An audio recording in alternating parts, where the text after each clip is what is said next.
எனக்கு எதுவுமே நடக்கல, எனக்கு எல்லாமே லாக்கு அப்படிங்கிறதுக்கு நானே ஒரு காரணம் அப்படிங்கிறத நான் இந்த இடத்தில் உணராமல் இருப்பது. எப்படி உணராமல் இருப்பது அப்படின்னா, நானே லேசியாக இருக்கிறேன், நானே விஷயங்களை தாமதப்படுத்திக்கிறேன், நானே அந்த விஷயத்துக்கு வேகமாக எழுந்து சுத்தமாக பயணிப்பதில்லை, அதற்காக முயற்சி செய்வதில்லை. எனக்கு இப்ப 7.5 சனி தானே நடந்துகிட்டு இருக்கு, எதுவுமே எனக்கு ஒர்க் அவுட் ஆகாது, நடக்கிறது நடக்கும்போது நடக்கட்டும், அது வரைக்கும் நாம் எதற்கு ரிஸ்க் எடுக்கணும், நாம் எதற்கு முயற்சிக்கணும் அப்படின்னு நிறைய மீனராசிக்காரர்களே அதற்காக பிரயத்தனப்படாமல், அதற்காக முயற்சி செய்யாமல், அதற்காக அப்படியே அமைதியாகவே பயணித்துக் கொண்டிருக்கிறார்கள். ஒரு நல்ல பிரகாசத்தை கண்டிப்பாக நம் மேல் கொடுக்கும். அப்ப என்ன ஆகும்? எங்க போனாலும் இவர் துண்டா தெரிகிறாருப்பா, தனியா தெரிகிறாருப்பா, பிரகாசமா இருக்கிறாருப்பா, பிரைட்டா இருக்கிறாருப்பா, இதெல்லாம் நமக்கு பாசிட்டிவாகவும் நமக்கு ஆட்களை கொண்டு வரும், நெகட்டிவாகவும் நமக்கு ஆட்களை கொண்டு வரும். இது காலகட்டங்கள்ல பொதுவாகவே மீனராசிக்காரர்கள் நமக்கு ஒரு பினான்சியல் முடக்கம் அப்படிங்கிறது இருக்கிறது. தேவையான ஒரு முதலீட்டுக்குண்டான பணம், அதாவது அத்தியாவசிய தேவைகளுக்கு கூட நாம் நிறைய இடங்களில் கடன் வாங்க வேண்டிய ஒரு சூழ்நிலை, மற்றவர்களை எதிர்பார்த்து வாழ வேண்டிய ஒரு சூழ்நிலைங்கிறது நமக்கு இருந்து கொண்டுதான் இருக்கிறது. இப்போ இது காலகட்டங்களில் நம்மளுடைய நிலைமையை புரிந்து கொண்டு, நம்மளுடைய இயலாமையை புரிந்து கொண்டு, நம் கஷ்டத்தை தெரிந்து கொண்டு, நமக்கு ஆசை காண்பிப்பதற்கு, நம்மை தூண்டி விடுவதற்கு கண்டிப்பாக யாராவது ஒரு நபர் வருவார். ஹலோ ஃப்ரெண்ட்ஸ், கோச்சாரத்தில் மீண்டும் ஒரு சுவாரஸ்யமான பதிவு. மார்ச் மாதம் முழுவதுமே கிட்டத்தட்ட இந்த மார்ச் 3ஆம் தேதி முதல் மார்ச் கடைசி வரை சுக்கிரன் என்ற கிரகம் மீன ராசியில் உச்சமடைய போகிறது. சார், சுக்கிரன் உச்சமடையட்டுமே, எங்களுக்கு என்ன சார் அப்படின்னு சொன்னா, அவனுக்கு என்னப்பா சுக்கிரன் அடித்து கொண்டே இருக்கிறது அப்படின்னு பொதுவாகவே நாம் சொல்வோம் அல்லவா?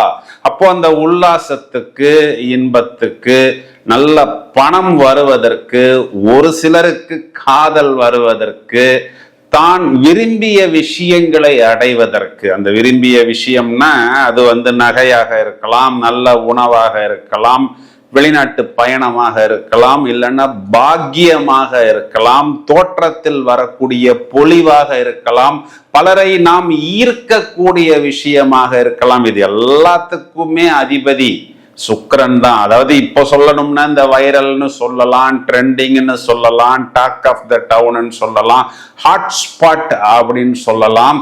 இந்த சுக்கிரன் மீன ராசியில் தன்னுடைய நட்பு கிரகம் சாட்டர்னுடன் சேரப்போகிறார், சனி என்ற கிரகத்துடன் சேரப்போகிறார். அப்போ இந்த சனி கொடுத்தால் எவர் தடுப்பார் அப்படிங்கிறதும் இந்த இடத்தில் பூரணமாக பொருந்துகிறது. இந்த சுக்கிரன் சனி சேர்க்கை காரகத்துவ பாவகத்துவ அடிப்படையில் தூக்கி கொடுக்கும் பொழுது பிரமாதமாக சில ராசிகளுக்கு தூக்கி கொடுக்கும்.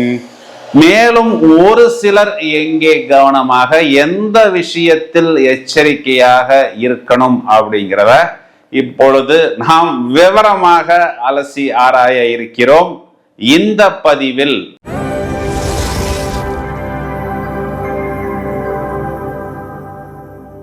மீனராசிக்கு பலன் சொல்றதுக்கு தான் ரொம்ப நேரமாக கத்துக்கொண்டிருக்கிறேன். ஏன் அப்படின்னா, ராசியில் 7.5 சனி அப்படிங்கிறது, சாட்டர்ன்கிறது ஒரு இருள் தத்துவம். அப்போ என்னன்னா, ஒரு லேசினஸ், அதாவது சோம்பேறித்தனம்னு சொல்லலாம், நாளை பார்த்து கொள்ளலாம், எனக்கு எதுவுமே நடக்கல, எனக்கு எல்லாமே லாக்கு அப்படிங்கிறதுக்கு நானே ஒரு காரணம் அப்படிங்கிறத நான் இந்த இடத்தில் உணராமல் இருப்பது. எப்படி உணராமல் இருப்பது அப்படின்னா, நானே லேசியாக இருக்கிறேன், நானே விஷயங்களை தாமதப்படுத்திக்கிறேன், நானே அந்த விஷயத்துக்கு வேகமாக எழுந்து சுத்தமாக பயணிப்பதில்லை, அதற்காக முயற்சி செய்வதில்லை. எனக்கு இப்ப 7.5 சனி தானே நடந்துகிட்டு இருக்கு, எதுவுமே எனக்கு ஒர்க் அவுட் ஆகாது, நடக்கிறது நடக்கும்போது நடக்கட்டும், அது வரைக்கும் நாம் எதற்கு ரிஸ்க் எடுக்கணும், நாம் எதற்கு முயற்சிக்கணும் அப்படின்னு நிறைய மீனராசிக்காரர்களே அதற்காக பிரயத்தனப்படாமல், அதற்காக முயற்சி செய்யாமல்,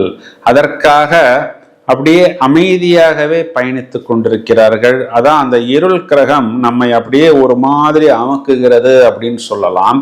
நம்மை தடை செய்கிறது, நம்மை தாமதப்படுத்துகிறது. சுபாவத்தில் கேந்திரஸ்தானம், ஜென்ம கேந்திரத்தில் சுக்கிரன் உச்சம்ங்கிறது மாளவிகா யோகம். நமக்கு அது பகை கிரகமாக இருந்தாலும், சாட்டர்ன் பகை கிரகமாக இருந்தாலும், சுபாவத்தில் ஒளிவட்டம் பொருந்திய, ஒரு ஈர்ப்பு பொருந்திய, ஒரு அட்ராக்ஷன், தேஜஸ் பொருந்திய, ஒரு நல்ல எனர்ஜி, பிரகாசம், பொலிவு கொடுக்கக்கூடிய சுக்கிரன், அதுவும் நம்ம ராசியில சமம் அப்படிங்கிற மாதிரிலாம் இல்லாமல் ஒரு உச்ச பலம் அப்படிங்கிறது அந்த சாட்டர்னுடைய இருளை நல்லிஃபை பண்ணி, அதனை டீஆக்டிவேட் பண்ணி ஒரு நல்ல பிரகாசத்தை கண்டிப்பாக நம் மேல் கொடுக்கும். அப்ப என்ன ஆகும்? எங்க போனாலும் இவர் துண்டா தெரிகிறாருப்பா, தனியா தெரிகிறாருப்பா, பிரகாசமா இருக்கிறாருப்பா, பிரைட்டா இருக்கிறாருப்பா, இதெல்லாம் நமக்கு பாசிட்டிவாகவும் நமக்கு ஆட்களை கொண்டு வரும், நெகட்டிவாகவும் நமக்கு ஆட்களை கொண்டு வரும். அப்போ பாசிட்டிவான விஷயங்களை நாம் தான் எடுத்துக்கொள்ள வேண்டும்.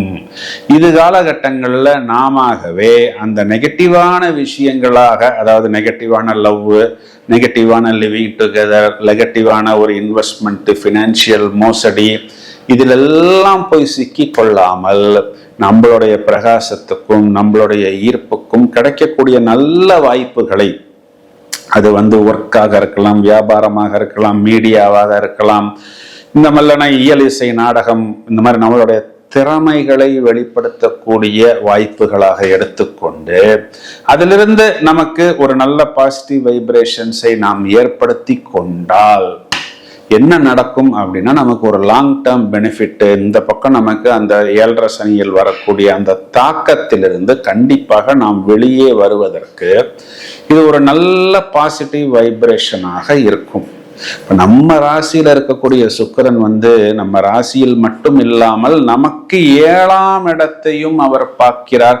அப்போ என்ன ஆகும்? நம்மளுடைய லைஃப் பார்ட்னருக்கும் இந்த மாதிரியான வாய்ப்புகள் வரும். அப்போ நாம் தான் நம்மளுடைய லைஃப் பார்ட்னரையும் பார்த்து கொள்ளணும். நாமும் தவறான பாதையில் போகக்கூடாது.